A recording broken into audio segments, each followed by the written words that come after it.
বিসমিল্লাহির রহমানির রহিম। আসসালামু আলাইকুম।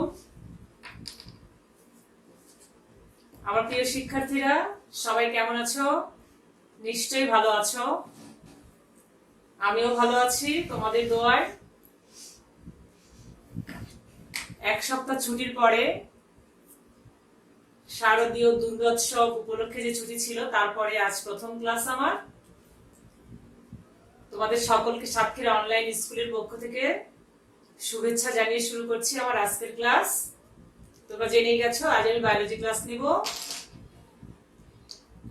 আর আমি নাজরিন আক্তার কেয়া, সহকারী শিক্ষক, কুমিরা বহুমুখী মাধ্যমিক বিদ্যালয়, তালাশ, সাতক্ষীরা। তোমার প্রিয় শিক্ষার্থীরা, আমরা আগে বেশ কিছু আলোচনা করে এসেছি, আমরা অনেক অধ্যায় পড়ে এসেছি। আমরা আজ অনেক দিন ধরে অনলাইন ক্লাসে আছি, আমি আছি এবং সাথে তোমরা আছো। আমি আশা করছি আজও আমার পাশে থাকবে, তোমরা আমার ক্লাসগুলো দেখবে এবং আমার ক্লাসে ভালো মন্দ দিকগুলো কমেন্টসে জানিয়ে দেবে। এবং আরো একটা যে কাজটা করতে বলি আমি প্রতিদিনই, যে কাজটা বারবার বলি, আমার ক্লাসটা তোমরা শেয়ার করে দিও যেন তোমার অন্য শিক্ষার্থী বন্ধুরা দেখতে পায়, তাহলে তোমরা সকলেই উপকৃত হবে। দেখো, আবারও কিন্তু স্কুল ছুটি হয়ে গেল, আবার সেই নভেম্বরের 14 তারিখ পর্যন্ত। করোনার দ্বিতীয় ধাপ যেহেতু চলছে, তাহলে আমাদের পড়াশোনা চালিয়ে যেতে হবে। আর এসএসসি পরীক্ষা কিন্তু হবে। আমাদের শিক্ষামন্ত্রী মহোদয় বলে দিয়েছেন যে এসএসসি পরীক্ষা হবে, তাই আমাদের পড়াশোনা চালিয়ে যেতে হবে।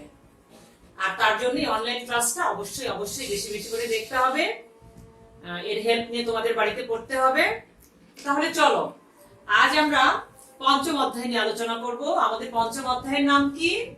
খাদ্য, পুষ্টি এবং পরিপাক। আমাদের পঞ্চম অধ্যায়ের নাম খাদ্য, পুষ্টি এবং পরিপাক। তো সকলকে দেখো, আমি আজকে তোমাদের কন্টেন্ট নিয়ে ক্লাস নেব, কন্টেন্টের হেল্প নিয়ে। একটু অনেকদিন নেওয়া হয় না, আজ নেব। তো তোমাদের সকলকে স্বাগতম।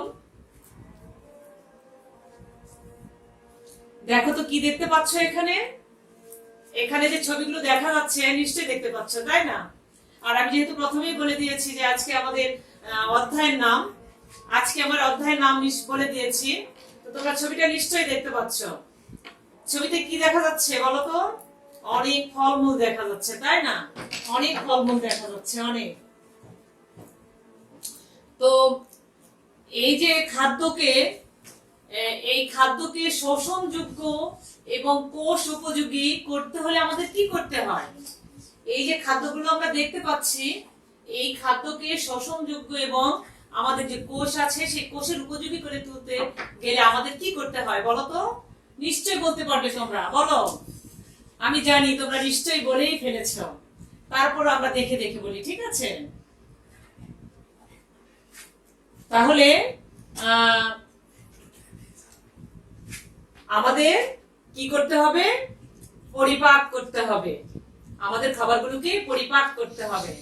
তাহলে আজকে আমাদের পাঠ শিরোনাম হচ্ছে পরিপাকতন্ত্র বা পৌষ্টিকতন্ত্র। তাহলে আজকে আমাদের পাঠ শিরোনাম হচ্ছে পরিপাকতন্ত্র বা পৌষ্টিকতন্ত্র। তোমরা খাতায় লিখে নাও সবাই। দেখো কি সুন্দর একটা ছবি দেখা যাচ্ছে, অনেক সুন্দর একটা ছবি দেখা যাচ্ছে, তাই না? একটা মানুষ কি সুন্দর হয়ে আছে এবং ভেতরের অঙ্গাণুগুলো দেখা যাচ্ছে। আচ্ছা, প্রথমে আমি তোমাদের একটা প্রশ্ন জিজ্ঞাসা করি। আমরা ক্লাস 7-এ পড়ে এসেছিলাম যে পরিপাক কাকে বলে। তোমাদের মনে আছে পরিপাকের সংজ্ঞাটা? নিশ্চয়ই মনে আছে, তাই না? বলো তো পরিপাকের সংজ্ঞাটা, তোমরা একটু বলো। নিশ্চয়ই তোমরা এতক্ষণ বলতে পেরেছো, তারপরেও আমার সাথে সাথে বলো। তোমরা শুনে নাও যে আমরা যে খাবারগুলো খাই, অর্থাৎ আমরা যে খাদ্যগুলো আগে দেখতে পেলাম, দেখো যে খাবারগুলো আমরা দেখতে পেলাম, এই যে খাবারগুলো, যে কোনো খাদ্যদ্রব্য, যে খাদ্যদ্রব্যগুলো আমরা গ্রহণ করি, এই খাদ্যদ্রব্যগুলো কিরকম থাকে? খাদ্যদ্রব্যগুলো জটিল থাকে, জৈব অবস্থায় আমরা গ্রহণ করি। এই খাদ্যদ্রব্যগুলোকে আমরা জটিল এবং জৈব যৌগ হিসেবে গ্রহণ করি। কিন্তু যখন আমরা জটিল এবং জৈব যৌগ হিসেবে গ্রহণ করলাম, তখন কি আমাদের দেহের কোষগুলো সেগুলো সরাসরি গ্রহণ করতে পারে? পারে না কিন্তু সরাসরি গ্রহণ করতে। এই জন্য কি করতে হয়, এই খাবারগুলোকে শ্বসন উপযোগী, কোষ উপযোগী করে তুলতে গেলে সেগুলোকে ভেঙে তরল, সরল এবং সহজ করে তুলতে হয়, অর্থাৎ রূপান্তরিত করতে হয়। তাহলে যে প্রক্রিয়ায় জটিল অদ্রবণীয় খাদ্যগুলো তরল, সরল এবং সহজ অবস্থায় রূপান্তরিত হয় তাকেই বলা হয় কি, পরিপাক। তাকেই কি বলবো আমরা, পরিপাক বলবো। তাহলে তোমরা বুঝতে পেরেছো পরিপাক কাকে বলে। তাহলে আমরা যে জটিল, কঠিন, অদ্রবণীয় যে খাবারগুলো খাই, এই খাবারগুলো যে প্রক্রিয়ায় শোষণযোগ্য, কোষ উপযোগী হয়ে তরল, সহজে অবস্থায় রূপান্তরিত হয়, সেটাকেই বলবো আমরা, সেই প্রক্রিয়াকে বলবো আমরা কি, পরিপাক। তাহলে তোমরা ক্লিয়ার পরিপাক কাকে বলে। তাহলে আমরা যেটা দেখছি সেটা কি, আমরা আজকে পৌষ্টিক তন্ত্র নিয়ে আলোচনা করব। তাহলে আজকে আমাদের বিষয়টা কি, পৌষ্টিক তন্ত্র। এটা একটা স্বতন্ত্র তন্ত্র, এইটা কি একটা স্বতন্ত্র তন্ত্র। তাহলে এই স্বতন্ত্র তন্ত্রটি পৌষ্টিক নালী এবং পৌষ্টিক গ্রন্থি নিয়ে গঠিত। দেখো তোমরা দেখতে পাচ্ছ এই স্বতন্ত্র তন্ত্রটি, দেখো কি সুন্দর একটা ছবি দেখা যাচ্ছে, দেখতে পাচ্ছ নিশ্চয়ই আমার ডিয়ার স্টুডেন্টরা অনেক মজা লাগছে তাই না ছবিটা দেখতে। আসলে কি ছবি দেখে দেখে ক্লাস নিলে কিন্তু সেই ক্লাসগুলো অনেক মজা হয়। আমি জানি আমার স্টুডেন্টরা, আমার স্কুলের যে স্টুডেন্টরা, ওরা কিন্তু অনেক মজা পায় যখন আমি এই ডিজিটাল ক্লাস নিই, কন্টেন্ট নিয়ে নিই, ওরা খুব মজা পায়। অর্থাৎ আমরা যখন অন্যের মুখে কোনো কথা শুনি সেটা কিন্তু আমাদের মনে থাকে বেশি নিজে বলার চেয়ে। তো ঠিক তেমন এই যে দেখো কি সুন্দর দেখা যাচ্ছে, এই যে মাথা থেকে একেবারে পেঁচানো পেঁচানো নালী, তোমরা বুঝতেই পারছো যে এই যে এখানে একটা থলের মতো অংশ, তারপরে দেখো যাচ্ছে খাবারগুলো সবসময় যাচ্ছে, এই যে লাল রঙের গোল গোল দেখা যাচ্ছে, এগুলো আসলে খাদ্যদ্রব্য মানে দেখানো হয়েছে, ওইটা দিয়ে চিহ্নিত করা হয়েছে। তো এইগুলো যাচ্ছে। তো এই যে তন্ত্র, এটা আমরা কি তন্ত্র, পরিপাক তন্ত্র। এই পরিপাক তন্ত্রটি, এই স্বতন্ত্র তন্ত্রটি আবার দুটি হচ্ছে নালী নিয়ে গঠিত। একটা হচ্ছে কি পৌষ্টিক নালী, আর একটা কি পৌষ্টিক গ্রন্থি। এই যে দেখো আমরা দেখতেই পাচ্ছি, একটা হচ্ছে পৌষ্টিক নালী এবং আরেকটা কি পৌষ্টিক গ্রন্থি। এই যে দেখো, এই হচ্ছে পৌষ্টিক নালী এবং এই হচ্ছে পৌষ্টিক গ্রন্থি।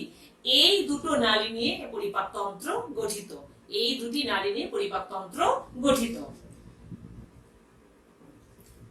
দেখো এই যে ছবি দেখতে পাচ্ছ তোমরা, ছবিতে দেখো কি সুন্দর করে একজন যেন একটা খাবার খাচ্ছে, দেখে মনে হচ্ছে যে যেন এটা হচ্ছে মানে পিৎজা জাতীয় এক ধরনের খাবার, মানে এক ধরনের খাবার আর কি খাচ্ছে। দেখো কি সুন্দর করে মুখে দিচ্ছে, মুখে দেওয়ার সাথে সাথে কি খাবারটা দেখো, মুখে দেওয়ার পর খাবারটা অনেকটা খাবার আমরা মুখে নিয়ে নিই তাই না। মুখে নেওয়ার পর যে খাদ্যটা উনি নিলেন, এই খাদ্য কণাটি কি হচ্ছে দেখো তো, ছোট হচ্ছে তাই না। ছোট হচ্ছে, কিভাবে ছোট হচ্ছে বলতে পারো তোমরা, কিভাবে ছোট হচ্ছে? অর্থাৎ মুখের ভেতরে যে দাঁত আছে, এই দাঁত দিয়ে কেটে কেটে সে ছোট করছে। খাদ্য কণাটির ভেতরে কি কোনো পরিবর্তন তোমরা লক্ষ্য করতে পারছো? এই যে ছবিতে যা দেখা যাচ্ছে, এই ছবি দেখে কি তোমরা বুঝতে পারছো যে খাদ্য কণাটার ভেতরে পরিবর্তন? হ্যাঁ, খাদ্য কণার ভেতরে একটু পরিবর্তন আসলে দেখা যাচ্ছে। অর্থাৎ আমরা যে বলেছি যে খাবারকে শোষণ উপযোগী করে তুলতে হবে, খাদ্যকে শোষণ উপযোগী করে তুলতে হবে। তাহলে দুই ভাবে খাদ্যকে আমরা শোষণ উপযোগী করতে পারি। আমাদের যে দেহ আছে, মানব দেহ, এই মানব দেহটা দুই ভাবে খাদ্যকে শোষণ উপযোগী করে তোলে। একটা হচ্ছে এই দুটো প্রক্রিয়া কি, এক নম্বর হচ্ছে যান্ত্রিক প্রক্রিয়া, এই যে দেখা যাচ্ছে দেখো, এক নম্বর হচ্ছে যান্ত্রিক প্রক্রিয়া এবং দুই নম্বর হচ্ছে রাসায়নিক প্রক্রিয়া। তারপরে কি, রাসায়নিক প্রক্রিয়া। তাহলে খাবারকে শোষণ উপযোগী অর্থাৎ শোষিত হওয়ার জন্য দুটো প্রক্রিয়া কাজ করে। এই দুটো প্রক্রিয়া কি কি, একটা হচ্ছে যান্ত্রিক এবং আরেকটা কি রাসায়নিক প্রক্রিয়া। তো যান্ত্রিক প্রক্রিয়াটা কি, যান্ত্রিক প্রক্রিয়াটা মূলত খাদ্যদ্রব্যকে মুখ গহ্বরে দাঁতের সাহায্যে, অর্থাৎ আগের ছবিটা দেখলে আমরা বুঝতে পারবো যে এই যে প্রথম যেটা সেটা হচ্ছে যান্ত্রিক এবং পরেরটা হচ্ছে রাসায়নিক প্রক্রিয়া।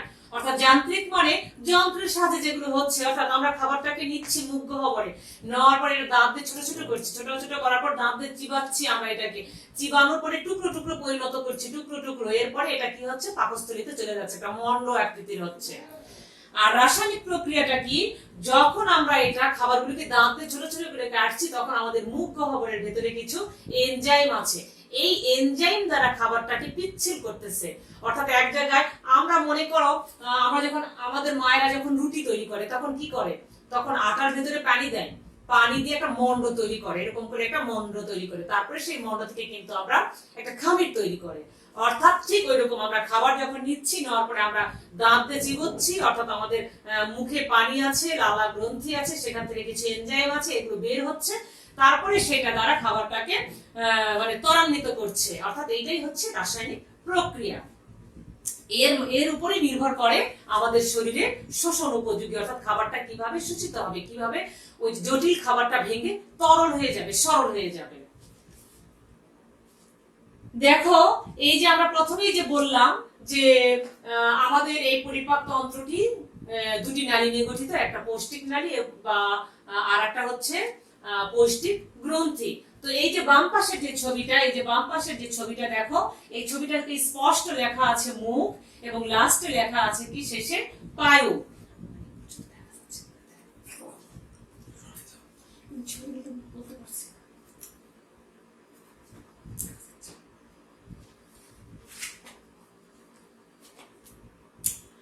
তাহলে দেখো এই যে আমাদের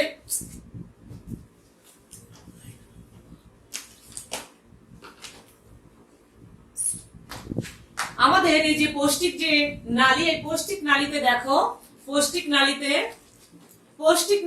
এই যে স্পষ্ট মুখ দেখতে পাচ্ছ তোমরা এবং এই যে পায়ু দেখতে পাচ্ছ, মুখ এবং পায়ু। তাহলে এই পৌষ্টিক নালী মুখ থেকে পায়ু পর্যন্ত বিস্তৃত এই নালীপথটাকে, এই পুরো নালীটাকে বলা হয় কি পৌষ্টিক নালী, এই পুরো নালীটাকে বলা হয় কি পৌষ্টিক নালী। আর এই পাশে যেটা দেখতে পাচ্ছ, এই যে এই পাশে, এটা হচ্ছে পৌষ্টিক গ্রন্থি। ওই পৌষ্টিক নালীর ভেতরেই কিন্তু পৌষ্টিক গ্রন্থিগুলো অবস্থিত, তবে মুখ থেকে পায়ু পর্যন্ত বিস্তৃত একটা বিশাল নালী আছে, এই নালীটাকে বলা হয় কি পৌষ্টিক নালী। তো এই পৌষ্টিক নালীর আবার অনেকগুলো অংশ আছে, তো প্রধান অংশগুলো নিয়ে আছে আমরা আলোচনা করব। প্রধান অংশগুলো প্রথমে যেটা আছে মাউথ অর্থাৎ মুখ, এই মুখটা দেখো আমরা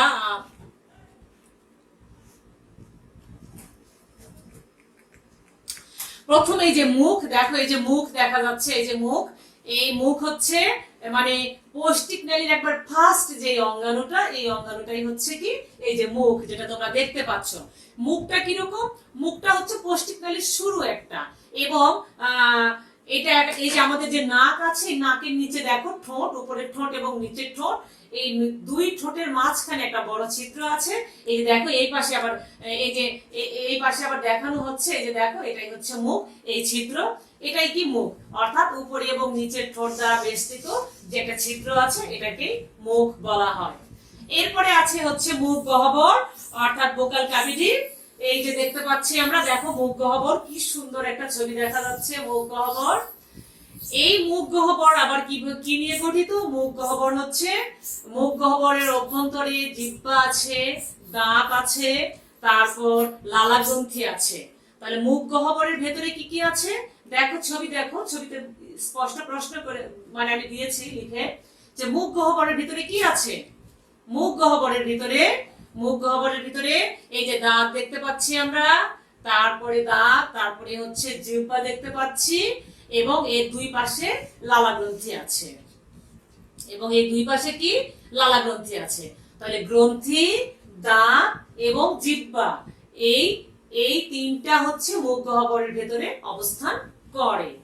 এগুলো প্রত্যক্ষ এবং পরোক্ষ ভাবে, এই যে দাঁত, জিহ্বা, মুখ মানে লালা গ্রন্থি, এগুলো কিন্তু প্রত্যক্ষ বলো পরোক্ষ বলো মানে প্রত্যক্ষ এবং পরোক্ষ ভাবেই খাদ্য পরিপাকে সহায়তা করে।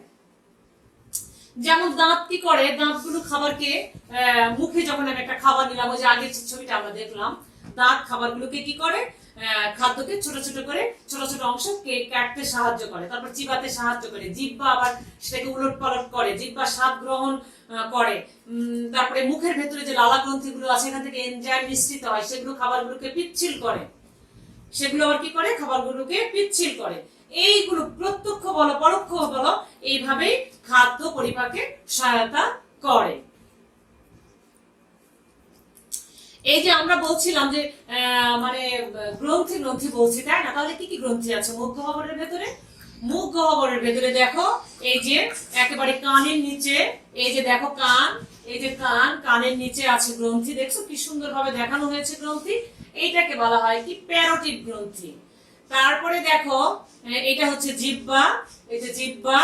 তারপরে হচ্ছে এই জিহ্বার নিচে দেখো, জিহ্বার নিচে অর্থাৎ চোয়াল, দুই চোয়ালের এই যে চোয়াল আছে, চোয়ালের নিচে আবার দুই জোড়া আছে, এটাকে বলা হয় কি সাব ম্যান্ডিবুলার গ্রন্থি।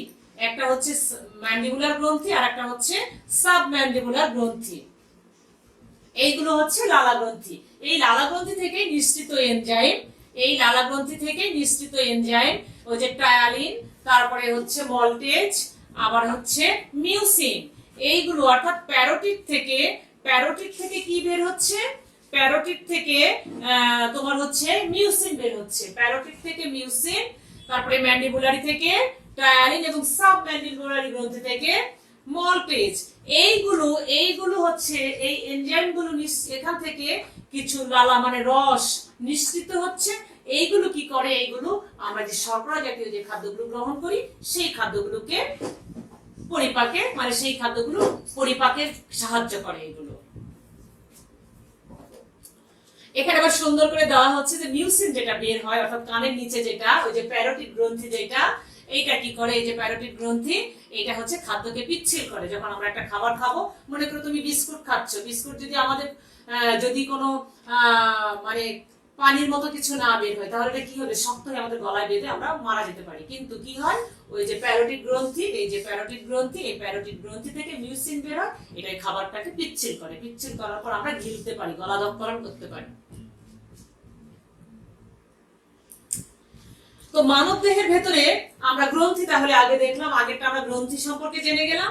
তারপর আমরা কি পড়েছিলাম? জিহ্বা, সেটাও আমরা দেখলাম। এরপরে যেটা সেটা হচ্ছে কি দাঁত। এটা মুখ গহ্বরের ভেতরের কিন্তু অঙ্গাণু। আমরা কি পেয়েছিলাম? গ্রন্থি, জিহ্বা এবং দাঁত। গ্রন্থি এবং জিহ্বা সম্পর্কে আমরা জানলাম, এখন আমরা দাঁত সম্পর্কে জানবো। দাঁত কিন্তু মানব দেহের সবচেয়ে একটা মোটা শক্ত অংশ, সবচেয়ে একটা শক্ত অংশ। দাঁত হচ্ছে মানব দেহের সবচেয়ে শক্ত একটা অংশ। দেখো কি সুন্দর দাঁত দেখা যাচ্ছে, এখানে দেখতে পাচ্ছ তোমরা? সুন্দর দাঁত দেখা যাচ্ছে।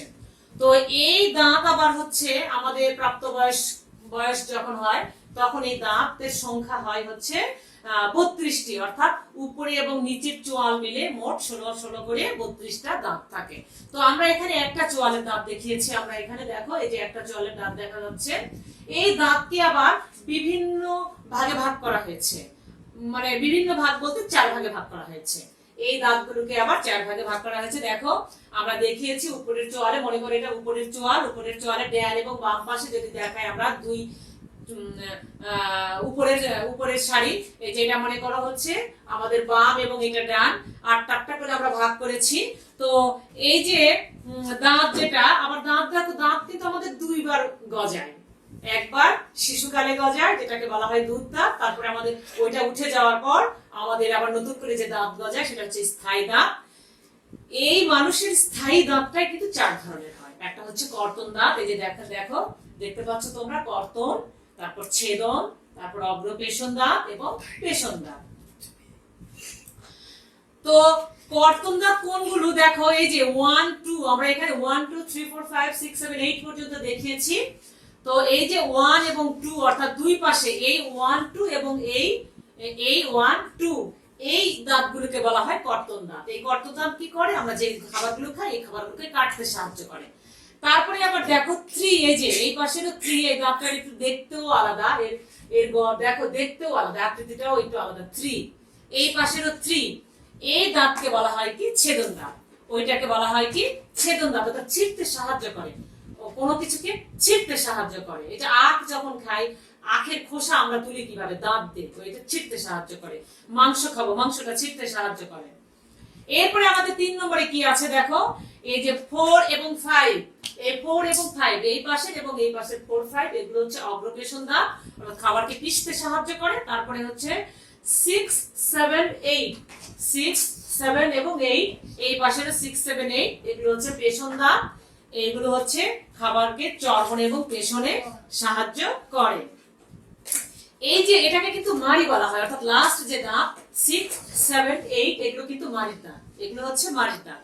এই মাড়ির সবচেয়ে পিছনের শেষের যে দাঁত থাকে, শেষের দাঁত দুটোকে বলা হয় কি আক্কেল দাঁত, অর্থাৎ এই যে 8 নম্বর যে দাঁত, এই 8 নম্বর দাঁতকে আমরা আক্কেল দাঁত বলতে পারি। তবে আক্কেল দাঁত যে সবারই থাকবে তা কিন্তু নয়, আক্কেল দাঁত 0 থেকে 0ও থাকতে পারে, অর্থাৎ জীবনে কারো নাও উঠতে পারে, আবার কারো একটা থাকতে পারে, কারো দুটো উঠতে পারে, কারো 3টা, কারো 4টা আক্কেল দাঁতের এই হিসেবে ওঠে। সবারই যে আক্কেল দাঁত গজাবে তা কিন্তু নয়। তো এই গেল আমাদের দাঁতের প্রকারভেদ। এবার দাঁতের গঠন নিয়ে আমরা আলোচনা করব। দেখো একটা দাঁতকে আমরা দেখিয়েছি, কি সুন্দর দেখতে, তাই না? কি সুন্দর একটা দাঁত দেখতে। তো দাঁতের গঠন, প্রতিটা দাঁতে আবার 3টি অংশ আছে, 3টা অংশ নিয়ে একটা দাঁত গঠিত হয়, 3টা অংশ নিয়ে একটা দাঁত গঠিত হয়। 3টা অংশের ভেতরে একটা হচ্ছে মুকুট, এই যে দেখো 1 নম্বরে মুকুট, তারপরে হচ্ছে গ্রীবা এবং তারপরে হচ্ছে মূল। তাহলে দাঁতের আমরা 3টা অংশ পেলাম। প্রথমেই পেলাম মুকুট, অর্থাৎ উপরের যে অংশটা দাঁতের, এই যে দাঁতের উপরের যে অংশটা, এটাকে বলা হয় মুকুট। তারপরে হচ্ছে গ্রীবা, অর্থাৎ মাড়ির ভেতরের যে অংশ, সেইটাকে বলা হয় কি গ্রীবা। এবং একেবারে দাঁতের মধ্যবর্তী অংশকে বলা হয় গ্রীবা। দাঁতের যে মধ্যবর্তী যে অংশটা দেখতে পাচ্ছ তোমরা, এটাকে গ্রীবা বলা হয়। আর একেবারে মাড়ির ভেতরের যে অংশটা, পেশির ভেতরে যা থাকে, সেটাকে বলা হয় কি মূল। এই হচ্ছে দাঁতের আবার অংশ। আবার দাঁত কি কি উপাদান নিয়ে গঠিত সেটা তোমাদের আমি আজকে দেখাই। দেখো প্রথমে আসি এনামেল। দাঁতের মুকুট অংশে, একেবারে মুকুটের মতো দেখতে পাচ্ছ, এই যে মুকুট অংশে যে মানে এনামেল না, প্রথমে আমরা ডেন্টিন নিয়ে আলোচনা করি। এই যে এই অংশটা ডেন্টিন, এই যে দাঁতের যে এই অংশটা দেখতে পাচ্ছ তোমরা, এই যে সুন্দর অংশ, একেবারে ফাইন উপরে কি সুন্দর একটা অংশ, এটাকে বলা হয় ডেন্টিন। দাঁত প্রধানত এই শক্ত ডেন্টিন নামক উপাদান নিয়ে গঠিত। আমাদের যে দাঁত শক্ত ডেন্টিন নামক এই উপাদানটা নিয়ে গঠিত, এই উপাদানটা নিয়ে দাঁত গঠিত। এরপরে নেক্সট কি, নেক্সট হচ্ছে এনামেল। এই যে এনামেল দেখতে পাচ্ছ, এই যে এনামেল, এই যে সাদা মতো একটু হালকা আকাশী কালারের এনামেল দেখা যাচ্ছে দাঁতের মুকুট অংশে, অর্থাৎ এই যে দাঁতের যে মুকুট অংশ, দেখো এই যে মুকুট অংশ, এই যে দেখতে পাচ্ছ মুকুট অংশ, এই মুকুট অংশে ডেন্টিনের উপরিভাগে, অর্থাৎ এই যে ডেন্টিন যেটা, এই যে ডেন্টিন শক্ত যেটা নিয়ে দাঁতটা গঠিত, তার উপরিভাগে একটা উপাদান থাকে যাকে বলা হয় এনামেল। এনামেল এবং dentine calcium phosphate, calcium carbonate এবং ফ্লোরাইড দিয়ে গঠিত। এই যে এনামেল, এই এনামেল এবং ডেন্টিন এই দুটোই, এই এনামেল এবং ডেন্টিন এই দুটোই ক্যালসিয়াম ফসফেট, ক্যালসিয়াম কার্বনেট এবং ফ্লোরাইড দিয়ে গঠিত। তারপরে কি দেখো, এই যে দন্ত মজ্জা দেখতে পাচ্ছ, এই যে দন্ত মজ্জা, দেখো কি সুন্দর একটা অংশ, এই যে দন্ত মজ্জা, এটাকে বলা হয় কি, এই যে লাল মতো দেখিয়ে দেওয়া হয়েছে, দেখো সুন্দর করে দেখানো হয়েছে, এটাকে বলা হয় কি দন্ত মজ্জা। ডেন্টিনের ভেতরে, অর্থাৎ এই যে ডেন্টিন, এই যে ডেন্টিন দেখতে পাচ্ছ, ওর ভিতরে নরম একটা অংশ আছে, ফাঁপা অংশ, এটাকে বলা হয় কি দন্ত মজ্জা।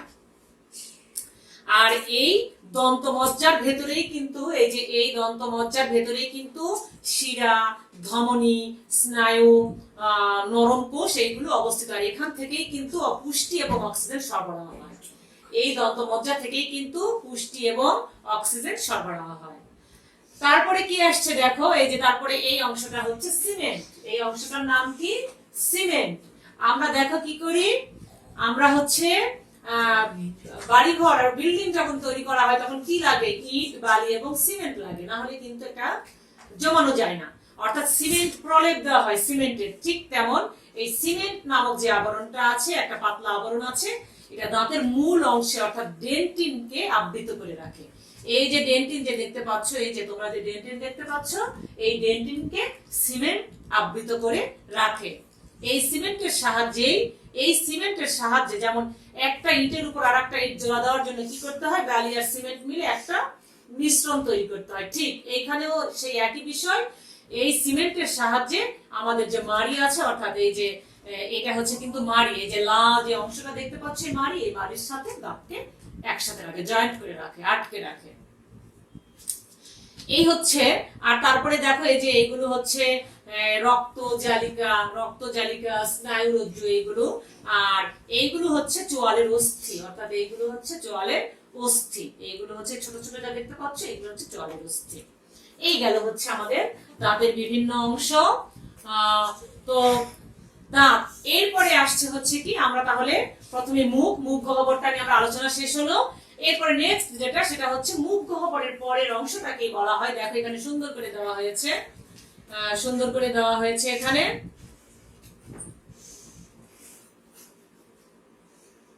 মুখ গহ্বরের পরের যে অংশ, দেখো ওই যে মুখ গহ্বর হা করে আছে, তাই না, একটা হা করে আছে, ওখানে সাদা যে অংশ দেখা যাচ্ছে, মুখ গহ্বরের পরের অংশটার নামই কি, গলবিল। এই অংশটার নামই হচ্ছে গলবিল। এই গলবিলটা কি হয়, মুখ গহ্বর থেকে খাদ্যবস্তু তার পরের অংশ অর্থাৎ অন্ননালীতে নিয়ে যায়, তার পরের অংশটাতে নিয়ে যায়। এই যে হচ্ছে এটা হচ্ছে নিয়ে যায় খাবারটাকে, দেখছো কি সুন্দর করে খাবারটাকে নিয়ে যাচ্ছে। তো এই যে তোমরা যে একটা ভিডিও দেখতে পাচ্ছ, দেখো খাবারটা কি সুন্দর ওই যে গলবিল থেকে চলে আসতেছে, একটা লম্বা নালী দ্বারা নিচে চলে আসতেছে, এসে এই যে দেখো এটা পাকস্থলী, এই যে থলের মতো যে অংশটা, দাঁড়াও, এই যে থলির মতো একটা অংশ আসবে, হ্যাঁ এই যে এসে গেছে, এটা হচ্ছে পাকস্থলী। তাহলে অন্ননালী থেকে এই পর্যন্ত নিয়ে আসছে একটা লম্বা নালী, এটাকেই বলা হয় কি, অন্ননালী। এর নাম কি, অন্ননালী। এই অন্ননালীর কাজ হচ্ছে যে খাবারটা আমরা খাবো, এই খাদ্যদ্রব্যটাকে পাকস্থলীতে নিয়ে আসবে। নেক্সট যেটা, সেটা হচ্ছে পাকস্থলী। দেখো দেখতেই পাচ্ছ তোমরা পাকস্থলী দেখতে কেমন, পাকস্থলী দেখতে একদম একটা সিমের বিচির মতো, দেখতে কেমন একটা সিমের বিচির মতো। এটা হচ্ছে অন্ননালী এবং ক্ষুদ্রান্তের মাঝামাঝি একটা অংশ, এটা অন্ননালী এবং ক্ষুদ্রান্তের মাঝামাঝি একটা অংশ। এর প্রাচীর বেশ পেশিবহুল, দেখো এই যে প্রাচীরটা, দেখো এই যে এই প্রাচীরটা বেশ পেশিবহুল। পাকস্থলীর প্রাচীরে প্রচুর গ্যাস্ট্রিক গ্রন্থি থাকে। এই যে দেখো এই যে পাকস্থলীর যে প্রাচীর আছে, এই যে আরেকটা ভিডিও আমরা দেখতে পাচ্ছি, এই যে পাকস্থলীর যে প্রাচীরটা আছে, প্রাচীরে অসংখ্য গ্যাস্ট্রিক গ্রন্থি আছে। এই গ্যাস্ট্রিক গ্রন্থি থেকে গ্যাস্ট্রিক রস নিঃসৃত হয়, এই গ্রন্থি থেকে কিছু রস নিঃসৃত হয়, যা খাবারকে কি করে, পরিপাকে সাহায্য করে, হেল্প করে। তোমরা কি বুঝতে পারছো আমার লাভলি স্টুডেন্টস? নিশ্চয়ই বুঝতে পারছো, ছবি দেখছো, অনেক মজা পাচ্ছ, তাই না? তো পরেরটাতে আমরা চলে আসি। তারপরে যে অংশটা, পাকস্থলীর পরের অংশটার নাম হচ্ছে অন্ত্র। পাকস্থলীর পরের অংশটার নাম হচ্ছে অন্ত্র। এই পুরো অংশটার নাম হচ্ছে অন্ত্র। এই যে অংশটা দেখতে পাচ্ছ, এই পুরো অংশটার নাম কি,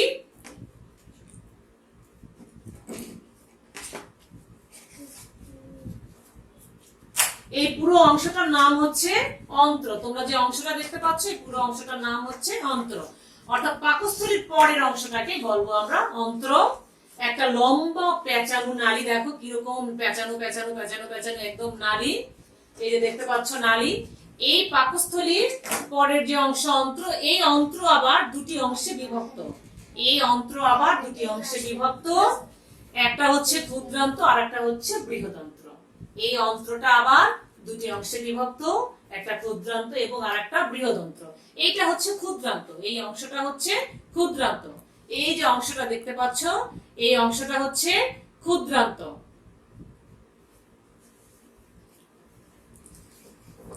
এই অংশটার নাম হচ্ছে ক্ষুদ্রান্ত। তো পাকস্থলী থেকে বৃহদন্ত্র পর্যন্ত লম্বা, অর্থাৎ এই যে পাকস্থলী, এই উপরের অংশটাই কিন্তু পাকস্থলী, এখান থেকে এর শেষ পর্যন্ত এখানে হচ্ছে বৃহদন্ত্র।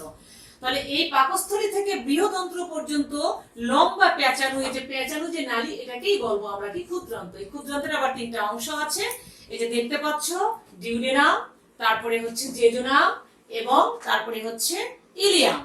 ডিউডেনাম, জেজুনাম এবং ইলিয়াম। তো দেখো এই যে ডিউডেনাম অর্থাৎ পরের যে অংশ, যে এটাই কিন্তু ডিউডেনাম, দেখো এটাই কিন্তু ডিউডেনাম, এটা কিন্তু ক্ষুদ্রান্তের একটা অংশ, এটা হচ্ছে ক্ষুদ্রান্তের একটা অংশ ডিউডেনাম। এই ডিউডেনামে এই যে আমাদের এখানে হচ্ছে পিত্তথলি আছে, ডিউডেনামের ঠিক উপরের অংশে পিত্তথলি আছে। এই পিত্তথলি থেকে পিত্তনালী এবং এটা হচ্ছে অগ্নাশয়, এই অংশটা হচ্ছে অগ্নাশয়। এই অগ্নাশয় থেকে দেখো এই যে অংশটা, এটা অগ্নাশয়, এই অগ্নাশয় থেকে অগ্নাশয় নালী এই ডিউডেনামে এসে মিলে গেছে, এখানে এসে মিলে গেছে, অর্থাৎ পিত্তাশয় থেকে পিত্তথলি থেকে পিত্তনালী এবং এই অগ্নাশয় থেকে মানে অগ্নাশয় যে নালী, এই নালী এসে এখানে এই ডিউডেনামে এসে মিলিত হয়েছে। এই এবং এখানে কি করে, পিত্তথলি থেকে পিত্তরস এবং অগ্নাশয় থেকে অগ্নাশয় রস এইখানে এসে খাবারে মিশ্রিত হয়ে খাবারগুলোকে শোষিত করে। আর এই খাবারগুলোকে শোষিত করে কে, অর্থাৎ ক্ষুদ্রান্তের গায়ে, এই যে ক্ষুদ্রান্ত, এই ক্ষুদ্রান্তের গায়ে আবার অনেকগুলো গ্রন্থি আছে, পুরো একেবারে মানে অনেকগুলো গ্রন্থি আছে, মানে এর প্রাচীরে আঙ্গুলের মতো কিছু অভিক্ষেপ আছে, আঙ্গুলের মতো দেখো, এই যে আঙ্গুলের মতো দেখা যাচ্ছে, তোমরা নিশ্চয়ই দেখতে পাচ্ছ যে আঙ্গুলের মতো কিছু অভিক্ষেপ আছে, এইগুলোকে বলা হয় ভিলাস, এইগুলোকে বলা হয় কি ভিলাস। এই ভিলাসগুলো কি করে, এইগুলো এই যে পিত্তাশয় থেকে যে পিত্ত রস আসলো, অগ্নাশয় থেকে যে রস আসলো, এগুলো এসে এখানে যে খাবারগুলো আসলো, এই খাবারগুলোকে যে পরিপাক হলো, এই পরিপাকৃত খাবারগুলো এই ভিলাস দ্বারা কি হয়, শোষণ হয়, ভিলাস দ্বারা শোষণ হয় এবং কোষ উপযোগী করে তোলে। সেটা এই ভিলাসটা এই খাবারগুলোকে শোষণ করে কোষ উপযোগী করে তোলে। তারপরে নেক্সট যেটা আসছে সেটা হচ্ছে কি, সেটা হচ্ছে বৃহদন্ত্র। দেখো এই যে এই অংশটা, এই যে পাকস্থলী থেকে পেঁচানো অংশ আছে, এই অংশগুলো কি, এই অংশগুলো হচ্ছে ক্ষুদ্রান্ত এবং এখান থেকে যে অংশটা আছে এটা হচ্ছে, এই অংশটা হচ্ছে বৃহদন্ত্র। দেখো একবার সুন্দর করে মোটা একটা নালী আছে, এই নালীটাই হচ্ছে বৃহদন্ত্র, এই নালীটাই কি বৃহদন্ত্র, অর্থাৎ ইলিয়াম থেকে পায়ু পর্যন্ত বিস্তৃত। ইলিয়াম থেকে এই যে দেখো, এই যে ইলিয়াম, এই ইলিয়াম দেখো, এই যে ইলিয়াম আমি দেখতে পাচ্ছি, এখানে আমি কার্সর রাখছি, এইখান থেকে এই যে এইখান থেকে এই পায়ুপথ পর্যন্ত, অর্থাৎ এইখান থেকে এই পায়ুপথ পর্যন্ত মোটা একটা নালীর মতো যে অঙ্গাণু আছে, এটা কি বলবো আমরা, বৃহদন্ত্র। বৃহদন্ত্রের আবার তিনটা অংশ আছে, একটা হচ্ছে সিকাম, আর একটা হচ্ছে কোলন এবং আর একটা হচ্ছে মলাশয়। এই সিকামে আবার দেখো, এই যে দেখো, এটা একটা অতি ক্ষুদ্র নালী আছে, এইটাকে বলা হয় অ্যাপেন্ডিক্স। আমরা সবাই অ্যাপেন্ডিক্স সম্পর্কে জানি যে আমাদের অনেকের অ্যাপেন্ডিক্স হয়, সাথে সাথে অপারেশন করতে হয়, অনেক কিছু করতে হয়, সবারই যে অ্যাপেন্ডিক্স অপারেশন করতে হয়, সবার অ্যাপেন্ডিক্সটাই যে একেবারে বড় হবে তা কিন্তু নয়, ওটা অনেক সময় ওই অবস্থায় থেকে যেতে পারে। তো এই বৃহদন্ত্র মূলত কি করে, বৃহদন্ত্রে মূলত পানি শোষিত হয়, মল তৈরি হয় এবং মলটা জমা থাকে। এরপরে নেক্সট যেটা আসছে সেটা হচ্ছে পায়ু। দেখো এই যে পায়ু, এটা হচ্ছে পৌষ্টিক নালীর একেবারে শেষ অঙ্গাণু, পৌষ্টিক নালীর একবারে শেষ প্রান্তে অবস্থিত ছিদ্রপথ। এই যে ছিদ্রপথ দেখতে পাচ্ছ তোমরা, এই যে ছিদ্রপথ, এই ছিদ্রপথটাই হচ্ছে পায়ু। এই ছিদ্রপথেই মল বলো কিংবা মল হচ্ছে নিষ্কাশিত হয়, বাইরে বেরিয়ে আসে। আর পৌষ্টিক নালীর এই হচ্ছে শেষ অংশ, অর্থাৎ মুখ থেকে পায়ু পর্যন্ত অংশ যে পৌষ্টিক নালী, এই অঙ্গাণুগুলো নিয়ে আমরা আজ আলোচনা করলাম। তো মাই ডিয়ার স্টুডেন্টস, তোমরা নিশ্চয়ই বুঝতে পেরেছো, এই যে একটা চিত্র আমি দেখিয়েছি, এইটা আর এখন দেব না। তোমরা এতক্ষণ ধরে যে আমি কন্টেন্ট দেখালাম, এতক্ষণ ধরে তোমরা যা পড়লে, আমি জানি না কতটুকু রপ্ত করতে পেরেছো। তো তোমাদের কিছু মূল্যায়ন করি আমি। পরিপাক তন্ত্র কি বলতো, পরিপাক তন্ত্রটা কি তোমরা নিশ্চয়ই বুঝতে পারছো, পরিপাক তন্ত্রটা কি মনে আছে, বলতে পারবে নিশ্চয়ই, তাই না? অর্থাৎ যে অঙ্গাণুগুলো একত্রে পরিপাকে সাহায্য করে সেগুলোকে আমরা কি বলবো, এক কথায় পরিপাক তন্ত্র। লালা গ্রন্থিতে কি এনজাইম থাকে বলতো? হ্যাঁ নিশ্চয়ই বলতে পেরেছো, লালা গ্রন্থিতে 3 ধরনের এনজাইম থাকে। তো আমার প্রিয় স্টুডেন্টস,